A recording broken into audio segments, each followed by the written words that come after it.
आचार्य श्री 108 विद्यासागर महाराज यांच्या जीवन कार्यकालाच्या 78 वर्ष पूर्ण झाल्याने 78 जांभूळ वृक्षाचे वृक्षारोपण करून भावपूर्ण विनयांजली समर्पण।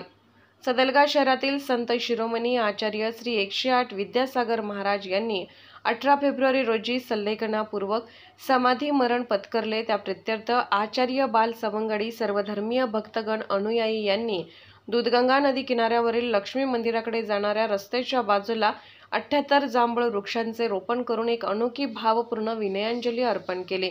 या वृक्षारोपण समारंभाच्या सुरुवातीला आचार्यांच्या प्रतिमेचे पूजन श्री कुमार हुद्दार व माणिक चंदगडे त्यांनी केले। या प्रसंगी आचार्यांचे बाल संगडी मारुती मडिवाळ, शिवकुमार हलपणावर, अण्णासाहेब काळे यांच्या अमृत हस्ते वृक्षारोपणाचा कार्यक्रम घेण्यात आला। या विनयांजली कार्यक्रमाप्रसंगी DS पाटील, केतन पाटील, पारिसा उदगावे, अतिक्रांत पाटील, शिवकुमार हलपणावर, राजू हलपणावर, संजय पाटील, मंजुनाथ देसाई, सचिन पाटील, राजू अमृत समनावर, वाळगोंडा पाटील, भरत बदनिकई, महावीर हुद्दार, पारिसा वाघे, सुनील कलाजे, महंतेश देसाई, सदानंद अलोरे, सदलगा नगरपालिकेचे स्वच्छता कर्मचारी, पत्रकार अण्णासाहेब कदम, मकरंद द्रविड, करगा केंद्राचे विणकरी, सदलगा शहरातील सर्व धर्मीय नागरिक बहुसंख्येने उपस्थित होते। या वृक्षारोपणासाठी चिकोडी वन विभागाचे अधिकारी रेंज फॉरेस्ट ऑफिसर प्रशांत गौराणी यांनी वृक्ष उपलब्ध करून दिले, त्याबद्दल त्यांनाही धन्यवाद देण्यात आले।